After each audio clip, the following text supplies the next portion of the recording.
بسم الله الرحمن الرحیم. اللهم عجل لوليك الفرج والعافية والنصر وجعلنا من خير انصاره و اعوانه والمستشهدين بين يديه. اللهم صل على محمد و علی آل محمد. سخنمان در تحلیل زندگی نامه و مبارزات و اصلاحگری های حضرت ابوذر غفاری علیه السلام بود.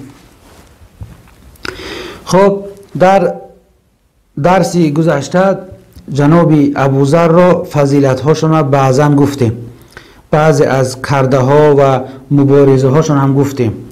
در زمان جناب ابوبکر و عمر هم حضرت ابوذر را بیان و تحلیل کردیم. اما میرسیم در زمان جناب خلیفه سوم عثمان ابن عفان.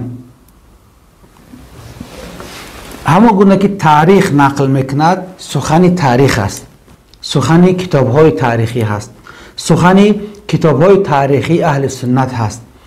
متاسفانه این بخش های از تاریخ را به ما نقل نمیکنن و همیشه هم عیب ملا هم نیست، این مردم ها عیب دارن. خواهی برای بپرس بگو همین زندگی نامه جناب عثمان ابن عفان چخیله آخی؟ خود نخواد یک زندگی نامه 70 سال یک آدم شما در 7 مینوت مثال گپ زنید. خود نخواد یک زندگی نامه در 70 سال در 7 مینوت شما تحلیل بکنید. آخه جناب ابوبکر نزدیک به 64 سال عمر میکنن، 65 سال عمر میکنن. نخواد در 2 مینوت شما تحلیل بکنید بتید همین یک زندگی 60 ساله را یا دیگر اصحاب را. یعنی مردم هم هیچ از اصحاب نمیدونن. انا همین ندانستن به اصحاب توهین کردنه. این همین قرآن. من اگر از همین قرآن هیچی ندانم توهین به قرآن کردستم. اگر بیام همین تفسیر بکنم، اگر شاید اشتباه و غلط هم بکنم، لیکن او توهین نیست. خیلی من کوشش کردستم لیکن خیلی همین فهمیدم.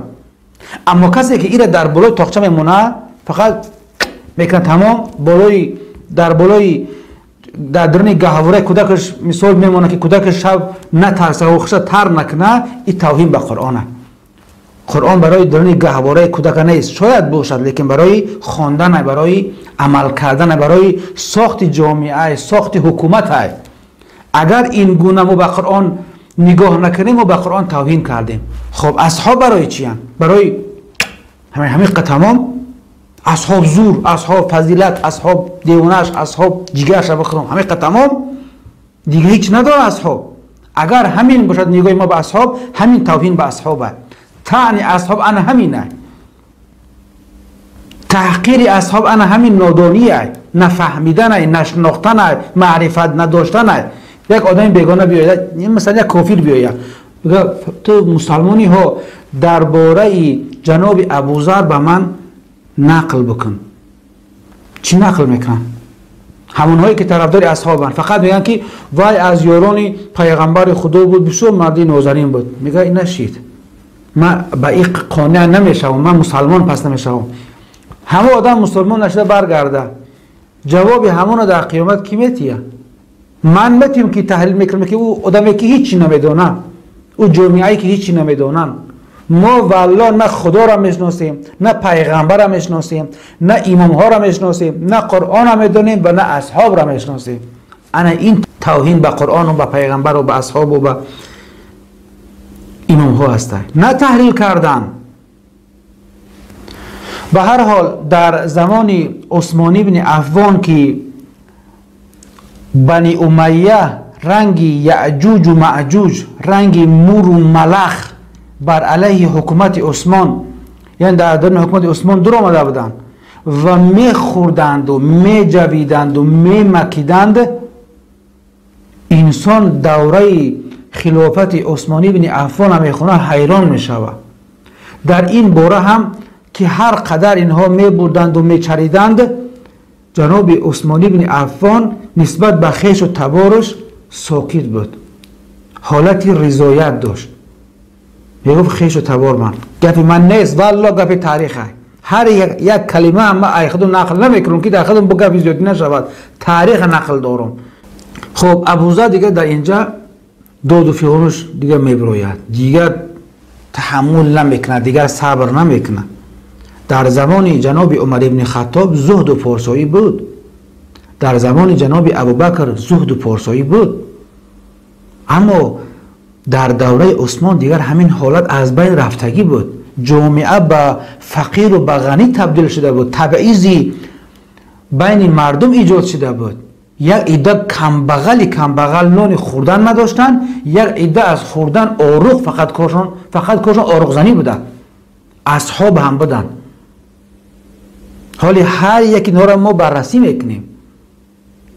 بعضی از اینها 1000 تا کنیز داشتن. ای بچه 1000 کنیز برای چیه؟ من نمیگم، ابن کثیر میگه فلانی صحابه 1000 کنیز داشت.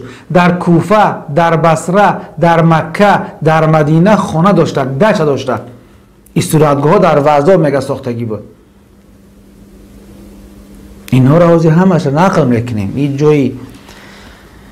خب از جمله نزاع ابوذر غفاری با معاویه ساختن کاخ سبز بود، کاخ خضرا. تمام کاخ سبز بود، از سنگ سبز ساخته شدگی بود. زمینش، دیوارش، فرشش، پایانش، بالاش، این گل و همه خیلی کاخ خضراش میگفتن. کاخ سبزی معاویه بود، مرکزی حکومتی اموی ها بود. وقتی که ابوذر این کاخ را در دمشق در سوریه میبیند، به وی میگوید ای معاویه، اگر این خانه را از مال خدا ساخته ای خیانت است و اگر از مال خود ساخته ای اسراف است. در دو حالت تو کارت بده. این چی کارت تو کردی؟ تو صحابه پیغمبر تر میگم. این تجملات، این شکوه، این کبکبه، این دبدبه، این بچه این کاخ، این چطوری کاخه؟ اگر از مال خدا ساخته ای خیانت است و اگر از مال خودت ساختگی اسراف است. شرح نهج البلاغه ابن ابی الحدید معتزلی سنی سخن همین کس است. جلد 8 صفحه 256 تا 258. آنقدر این پند و اندرز و تهدید و همین گفتنهای ابوذر و اصرار ورزیدنهاش و نقد و بررسی معاویه، یعنی پیش رفت که معاویه به جناب عثمان ابن عفان نامه نوشت که ابوذر مردم را بر ضد تو تحریک میکند در دمشق و بیم آن دارم که آنها را بر قیام بر ضد تو وادار و مجبور بسازد. یعنی معاویه دروغیش معلوم شد. ابوذر گفت که کاخ تو ناجا، کاخ تو نادرست است ساختنش. اما معاویه نوشت به عثمان که نگفت که در کاخ من عیب و اشکال میگیره و تنقیدش از کاخ من است. گفت که عثمان، ابوذر مردم دمشق علیه تو پراتیو تو قیام داده است، یعنی جنگ و شورش که بلوا میکنه، این در دمشق فتنه‌گری میکنه. عثمان در جواب نامه از معاویه خواست که ابوذر را همراه شخص خشین بر شتور چموش سوار کرده به مدینه بفرستد. هنگامی که ابوذر در دربار عثمان حاضر شد، عثمان به وی گفت من باید مردم را به کوشش و اعتدال دعوت کنم، نه اینکه به زاهدی مجبورشان بکنم. این جوابش شد. به هر حال عثمان هم در جواب معاویه نوشت که خطی آدمی خشینی، خطی یک سلطت بسیار دیوانه وحشی بگی رایش کن در یک شطوری که همین چمون سرکشه. یعنی وقتی حیوان که آرام نباشه در وقت سفر، همون انسانی که در همون حیوان سوار شده، بر همون مرکب سوار شدگی است، عذاب میکشه. راه دمشق تا مدینه چند هزار کیلومتر، این همه رحمیت و بیچاره ابوذر تا رسیدن به مدینه را خیلی در عذاب مونده. حضرت علی نیز که در همین مجلس حاضر بود و در دفاع از ابوذر سخنان گفت. وقتی که به مدینه آمد ابوذر و عثمان با او گفت چوی کارا میکنی و خیلی، علی هم در همین مجلس حاضر بود و دفاع کرد از سخنهای ابوذر که ابوذر راست میگه. ابوذر پیغمبر خدا راست گفتگی است. و عثمان جواب او را با تندی داد و ابوذر را نیز ممنوع الملاقات کرد. عثمان ابن عفان هم به علی جواب تند داد و هم ابوذر را ممنوع الملاقات کرد. گفت هیچ کس حق ندارد با ابوذر صحبت، یعنی که ارست خانگیش کرد. البته ابوذر در زمینه‌های مختلف با عثمان مخالفت می‌ورزید. از جمله یکی از مخالفت گاهایی که ابوذر با عثمان ابن عفان داشت، دو تا صحابه ان، این چهارم پنجم صحابه ابوذر با عثمان هم جنگ و جنجال داره. برای چی؟ یکی از جنگ هاشون علتش این بود که ابوذر به عثمان میگفت که مفسران قرآن نباید از بنی امیه باشن. این بنی امیه تا سال 8 هجری مسلمان نشده بودن، اینا کافر بودن. 21 سال بعد پیغمبر اینها مسلمان شده. اینا کی پیغمبر دیدگیان؟ کی از پیغمبر علم آموختیان؟ کی از پیغمبر دعای پیغمبر مثلا گرفتیان؟ کی از پیغمبر روایت شنیدیان؟ کی از پیغمبر تفسیر اینها شنیدیان که اینها مفسران قرآنی دربار و دستگاه خلافت تو شدگیان؟ بگذار اصحاب دانا و اصحابی که در اطراف پیغمبر بودن، علم دارن، معرفت از پیغمبر دارن، اونها تفسیر قرآن بکنن. اما میگفت نه. این یکی از عامل‌های جنگی ابوذر با عثمان بن عفان بود. دیگر از عامل جنگ بین یا همون زد و خوردی بین ابوذر و جناب عثمان بن عفان این بود که میگفت که در دستگاه خلافت یهودی ها در آمدگیان. مقصدش کی بود؟ کعب الاحبار. دیگر بود چند تا دیگر نامشون نمیبرم، با بعداً با نامشون میگیرم. یکیش کعب الاحباره. کعب الاحبار یهودی بود. کعب الاحبار یهودی بود که خودش مسلمان میگیری. میگفت ایرا از دربار سر بکن، از همون مشورتگاه خود، از جایی که همین وظیفه دادگی سرش بکن. این آدم مسلمان از این یهودی ای. اما خب روز عثمان یکی از عاملان خود را نزد ابوذر فرستاد و گفت و به وی گفت بر رفتارت پایان بده. یکی از فرستاده های عثمان آمد پیش ابوذر و گفت به ابوذر که بر رفتارت پایان بده. یعنی احتمالاً مقصدش خواندن و تفسیر قرآن کریم است. ابوذر تفسیر خودش میگفت. میگفت من از پیغمبر شنیدگی هستم، من با پیغمبر بودگیم. تفسیر میکرد، قرآن تشریح میکرد، قرآن تبیین میکرد. او خیلی که باید میگفته. خب و به یک نمود سخن زبان گویای حضرت علی بود. از علی می آمود، از اهل بیت می آمود، از پیغمبر خدا شنیدگی بود. عثمان آدمش فرستاد و گفت که برو بگو بس کنه تفسیر گفتنه. ابوذر در پاسخ گفت آیا عثمان مرا از خواندن کتاب خداوند نهی میکند؟ زشت و ناپسند است که انسان دستور خدا را ترک کند. به خدا سوگند میخورم که رضایت حق تعالی را بر تنفر و انزجار عثمان ترجیح میدیم. او میگه عصبی میشود، متنفر میشود، ایما بدش میاد، من دعای بد میکنم، من کار ندارم، من سخن خدا را گفت گپ میزنم.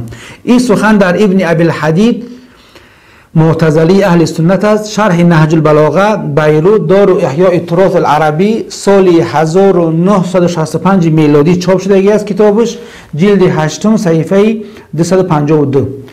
یعنی وقتی که ابوذر میدید که مردم مسلمان یک عده‌اش در سختی اند، در مضیقه اند، در تنگنا اند، در تنگ دستی اند، نان خوردن ندارند، دیگر جنگ و جنجال میکرد. و بعضی های دیگر هم میدید که از بیت المال همه خیل آبتون از بیت المال، پول بیت المال مسلمین برده سیان کیف کرده سیان کاخی سبز در دمشق میسازند. برای همین جنگ و جنجال میکرد. آوازش برآمده. آنچنان داد و فغان میکرد که در کوچه های مدینه آواز ابوذر بلند بود که مردم مسلمان بفهمید که انا خیلی گپ در حقتان شده است. شما خوابید، شما نمیفهمید، بفهمید، بشناسید. بعضی ها را که برده استیان پول بیت المال شما را. و در نهایت به بهانه ایسا در جامعه به اخراج خشونتبار او به مدینه منجر شد. وقتی که در دمشق هم کارش که همین بود، مردم مسلمان، مردم دمشق، مردم سوریه، شام کی مسلمان شد؟ بعد رسول خدا. خب در شام مردم را با اسلام که آشنا کرده. اولین رهبرشان یزید ابن ابی سفیان بود. دوم رهبرشان معاویه ابن ابی سفیان بود. سوم رهبرشان یزید ابن معاویه بود. چهارم رهبرشان کی بود؟ معاویه ابن یزید بود و مروان بود و اقوام و نبیره های مروان. یعنی مردم شام، سوریه، همین منطقه اسلام را از پیغمبر آموختگی نبودن. اسلام را از ابوبکر و عمر و از علی آموختگی نبودن. اسلام را از معاویه، از فرزندان ابو سفیان آموختگی بودن. یعنی اون خیلی که معاویه و ابو سفیان و یزید و یزید ابن ابی سفیان و یزید ابن معاویه میخواستن مردم شام را تربیت کنن، هم خیلی تربیت کرده بودن، یعنی اسلام اموی داشتن مردم شام. وقتی که ابوذر رفت در شام دید که این مردم تماما مسلمان نیستن، اینها اسلامشون میبخشید و خیلی چی بگم خدای. معاویه روزی چهارشنبه نماز جمعه را خوانده بود، مردم هیچ نگفتن، گفت بیا وقت نداریم بیا جمعه را همین روز چهارشنبه بخونیم تمام شود. این در کتاب اهل سنت ه، این ببین همین صحابه اینا باید ایشه چی میگه؟ چی جواب داره بتین؟ شما نفهمیدم. روز جمعه روز چهارشنبه در روز چهارشنبه نماز جمعه را خواندن. او دیگریش اومد مست و الست بود، شب صحابه است، رئیس کوفه بود، شب عرق بسیار از زده کیف گرفته. وقتی نماز سحر آمد به جای 2 رکعت فرض 4 رکعت خوان، گفت طوریه، گفت بسیار بهتره. گفت اینا ایشه چی میگه؟ این صحابه ای هزاران مثال از من نه، از کتاب اهل سنت ه.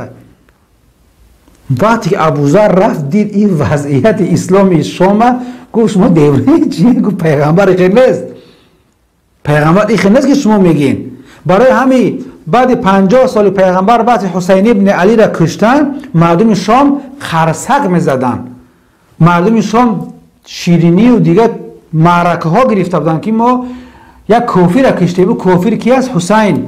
بعد وقتی که زینب بی زینب خواهر حسین آمد و امام سجاد در دمشق وقتی اسیرها را آوردن بعد حادثه کربلا، ای کوچه و ای شهر همین ای دمشق وقتی میدارن مردم دیگه در کوچه و خیابان اما تماشا دستشون تلفن سلفی کردن.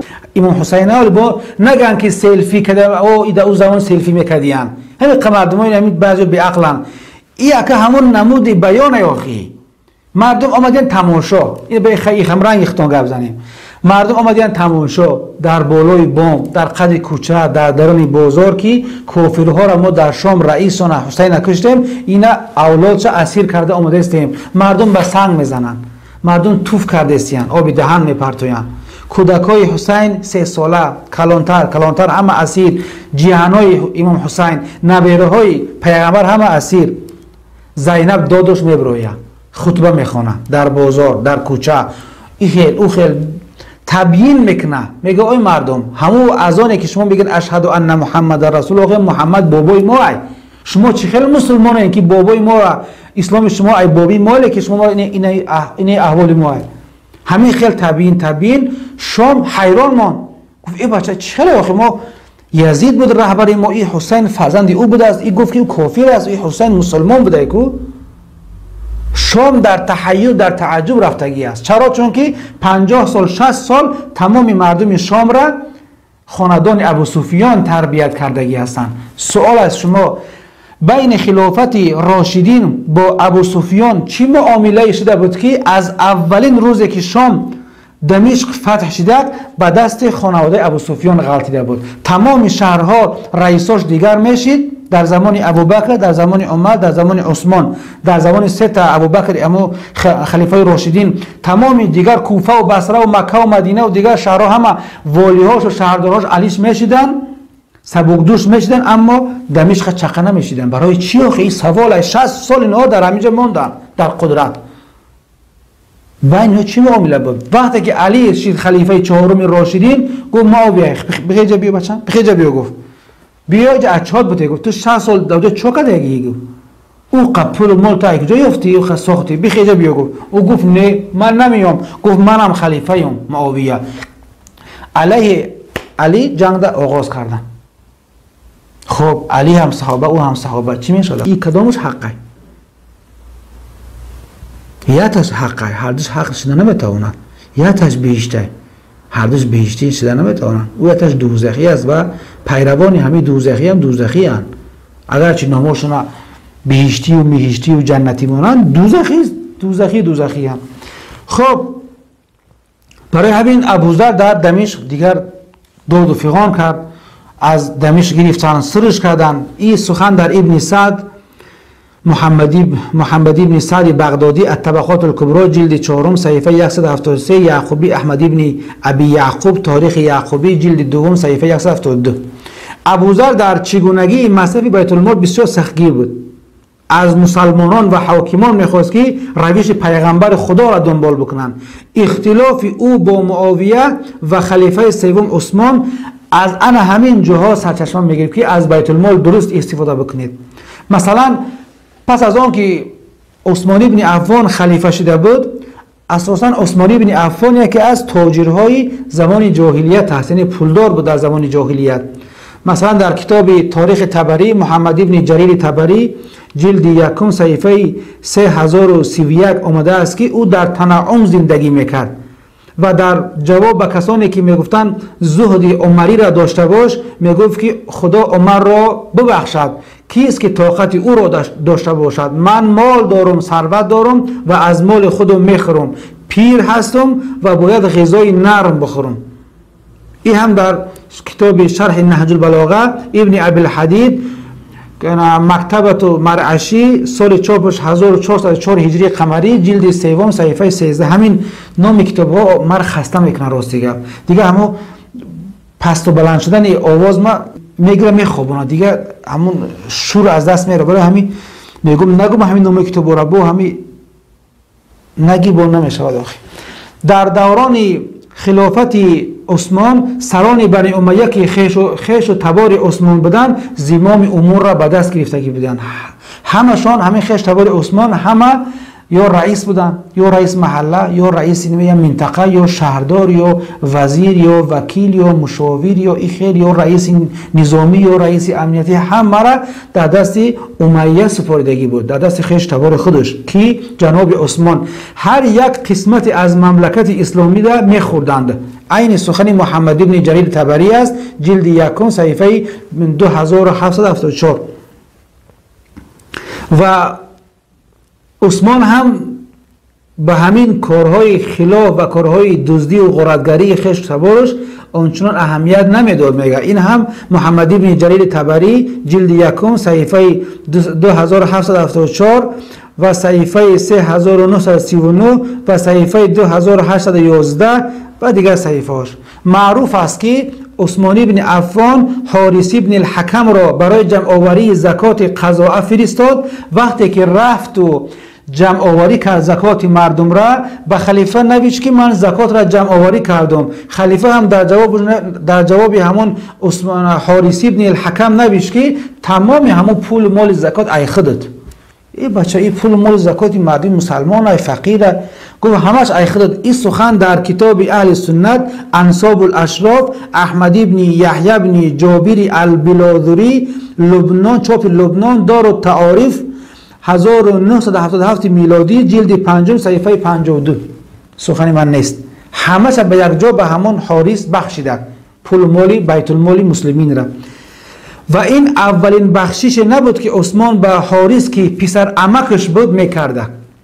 در یک نوبت 300,000 درهم و در نوبت‌های دیگر مبلغ‌های نظیر همین گونه به حارث داده بود. این هم در کتاب احمد ابن ابی یعقوبی تاریخ یعقوبی فرهنگ اهل بیت، چاپ فرهنگ اهل بیت جلد دوم صفحه 163.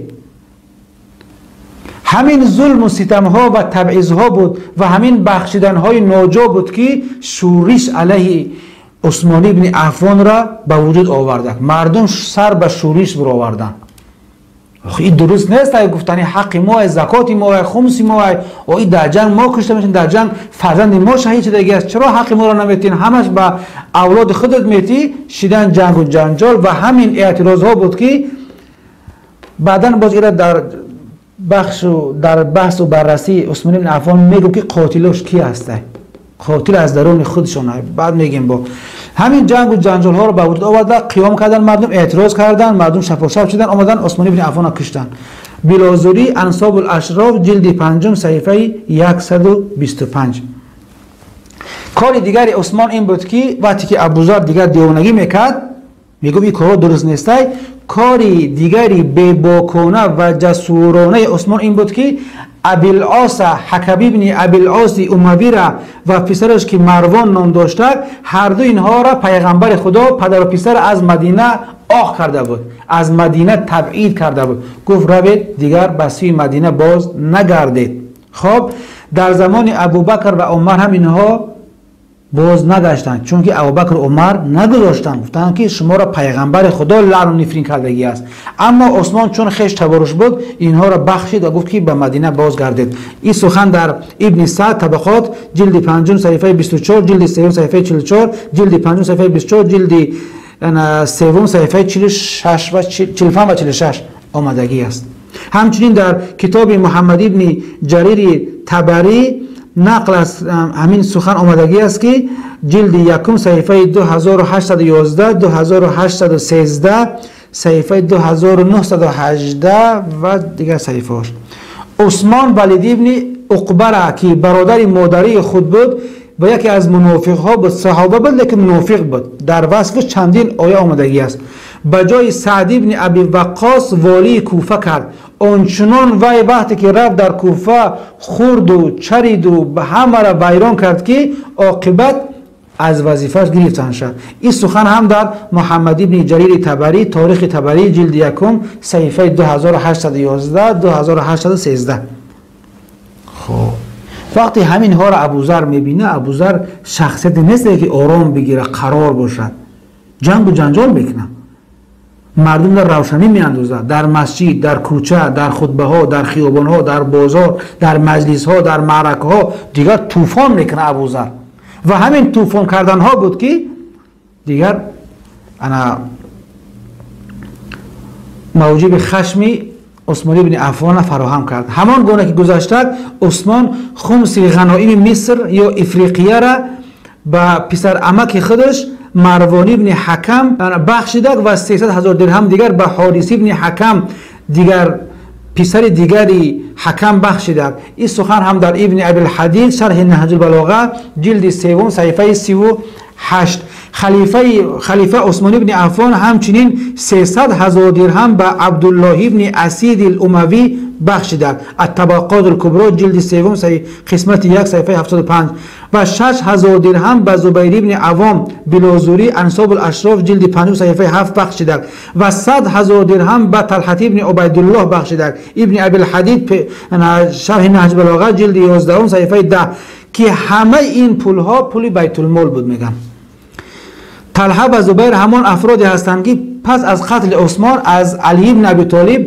حکومت بصره و کوفه را طلب کردند و چون علی امتناع ورزید و ندادند به صف مخالفان او، یعنی به صف مخالفان علی پیوستند. کتاب المسعودی مروج الذهب و معادن الجوهر چاپخانه الشریف الرضی سال چاپش 1380 هجری شمسی جلد 2 صفحه 332. اینها شد که بعد از مدینه تبعید شد ابوذر به طرف شام را یک غوغره انداخته، یک همه را مردم بیدار کرد، دوباره از شام به مدینه تبعید شد. در مدینه باز آمد، عثمان بن عفان او را خانه نشین کرد، گفت دیگر هیچ کس حق ندارد در معرکش عثمان در خداییش، در تویش، در عروسیش، در خدنسوریش عثمان ابوذر را دعوت بکند، مسجد نیاید، محکم تمام. اما باز هم جناب ابوذر غفاری داد و فغانش میبرآمد و همین ها شد که او را به ربزه، به صحرای تصفان ربزه تبعید کرده که جناب عثمان بن عفان یک پیرمرد 65 ساله را به نام ابوذر غفاری را که 4م یا 5مین مسلمان بود، خداوند پیغمبر خدا در حق وی گفته بود که تو راستگوترین انسانی، او را به ربزه تبعید کرد و فرمان داد که هیچ کس پیش او نرود، هیچ کس او را تا بیرون شهر به درخش نکنه. اما وقتی این خبر به حضرت علی رسید، حضرت علی آمد، برادرش عقیل آمد، حسن و حسین آمدند و بزرگانی چون عمار یاسر آمدند تا دروازه مدینه او را به درخه کردند و با همین همراه شدن با ابوذر به تاریخ فهمانیدن علی که همین حکم عثمان غلط است، باطل است. خب این سخن هم در کتاب ابن ابی الحدید شرح نهج البلاغه بیروت دار احیاء التراث العربی سال چاپش 1965 میلادی جلد 8 صفحه 252 آمدگی است. خب اگه بعضی ها آمدن بعد اینا توجیه کردن، دلیل تروشی کردن که خودی ابوذر میگه که من میرم ربزه، کدام آدم در یک صحرا میرود زندگی میکنه، این دیگر نه وای بسیار اهل زهد و تقوا بود و پارسایی داشت، در صحرا زندگی کرد. خیلی گپ نیست. او به خاطر او زهد و تقوا این نبود که در یک غار برای زندگی بکنه بگه من هیچ ندارم پس من زاهدم. نه، او در درون حکومت بود. اگر میخواست وزیر میشید، نماینده میشید، نمیدونم نخست وزیر عثمان و دیگر خلیفه ها میشید، پیشنهادش میکردن، لیکن میگفت نه من نمیخوام، من سخن حق فقط میخوام بگم. در درون حکومت و جامعه بود اما زاهد بود. بعد میان اینا تا میتراشن که ای وای آدمی بسیار با تقوا بوده که بعد رفت و بعد در صحرا زندگی کرده و در اونجا بعد دنیا رفته. اگر او خودش به خواهش خودش رفته باشد، چرا عثمان فرمان میده که هیچ کس حق نداره تا بیرون مدینه او را همراهی بکند؟ اما علی میگه من خودت همراه میشم تا بیرون مدینه را گسلت میکنم. اگر او به خواهش خودش مردم مدینه همش باید برای بگن ای بچه صحابه پیغمبر رفته است، بیا خیر خوشی بکنیم که آخی مجبوری روش کسیان. اگر او به خواهش خودش رفتگی باشد چرا در همون مدینه نمونده؟ او حتی میخواست که اولی هست ایرا میگون که میخواست به شام یا به مکه یا به بصره تبعید بشود، سر کرده شود، لیکن بر ربضه او را سر کردن. قاضی عبدالجبار میگه که به خودش خواست رفته. اما دیگر گفته های تاریخی مثل تاریخ یعقوبی جلد دوم میگن او با جبر و طبق تصمیم و فرمان عثمان رفتگی است و معتقد است که برخلاف خواست او که مایل بین ابوذر میخواست که به مکه یا به بصره یا به شام برود، بر ربضه اما فرستاده شد و بدین طریق عمل خشم آلود عثمان با صحابی بزرگ پیغمبر را به نقد میکشد که مسعودی ابوالحسن علی بن حسین صاحب کتاب مروج الذهب جلد دوم صفحه 167 مسعودی عثمانی بن عفان عمل شد نقد و بررسی میکند، او را هیچی نمیگند و من کتاب مسعودی را نقل بکنم، صاحب کتاب مروج الذهب اهل سنت است، مرا هر چی میگن. عجب دنیای. سید مرتضی علم الهدی الشافعی جلد 4 صفحه 293 همین سخن آمدگی است. وقتی که ابوذر را به ربضه تبعید کردن، عائله او که در شام بودن، معاویه عائله او را از شام سر کرد، گفت بریم پیش همو شوتون پیش همو ابوذر برویم. گفت او زنش و فرزندش هم از اونجا سر کردن. به هر حال در ربضه جناب ابوذر رحلت شهادتگونه هسته، شهیدگونه از دنیا رفتگی است. وقتی که از دنیا می رود، پس از این عبدالله ابن مسعود و برخی از یاران عبدالله ابن مسعود از جمله حجر ابن ادبر مالک اشتر و بعضی از جوانهای از انصار که از همون صحرا از همون وادی میگذشتن دیدن که ابوذر در همین جا هست. در اونجا یک مسجد ساخته بود ابوذر در همون صحرای ربضه، قطعی همسرش و یا میگن دخترش و فرزند پسرش زندگی میکرد. وقتی در اونجا از دنیا رفتند، آمدن تغسیلش کردن، تکفینش کردن، به قبر سپردن شد. عبدالله ابن مسعود صحابه بزرگوار پیغمبر خدا رحمتش فرماید بر پیکر حضرت ابوذر نماز خواندند. امین قصه در کتاب امین عاملی اعیان و شیعه دار و تعارف جلد 4 صفحه 241 طبق تاریخ یعقوبی حذیفه بن یمان از بزرگان صحابه نیز در همین میانی نمازخوان‌های بر ابوذر در آنجا حاضر بود. این سخن هم در ابن عبدالبر الاستیعاب سال چاپ 1412 هجری قمری جلد 1 صفحه 253، ابن خیاط طبقات خلیفه سال چاپ 1414 هجری قمری صفحه 71، ابن حبان الثقات سال چاپ 1393 هجری قمری جلد 3 صفحه 55 آمدگی است. نقل میکنند که بنابر نقل تاریخ یعقوبی نقل میکنند که حربی عالم حنبلی قرن سوم گفته است در کتاب المناسک خودش که در ربضه مسجد به نام ابوذر صحابی رسول خدا وجود داشته است که قبر ابوذر نیز در همان مسجد هست. حموی معجم البلدان سال چاپ 1399 جلد 3 صفحه 24، طریحی مجموع البحرین سال چاپ 1367 هجری شمسی جلد 2 صفحه 131. حضرت ابوذر سال 32 هجرت از دنیا رفته است و تقریبا 65 تا 70 سال سن داشته.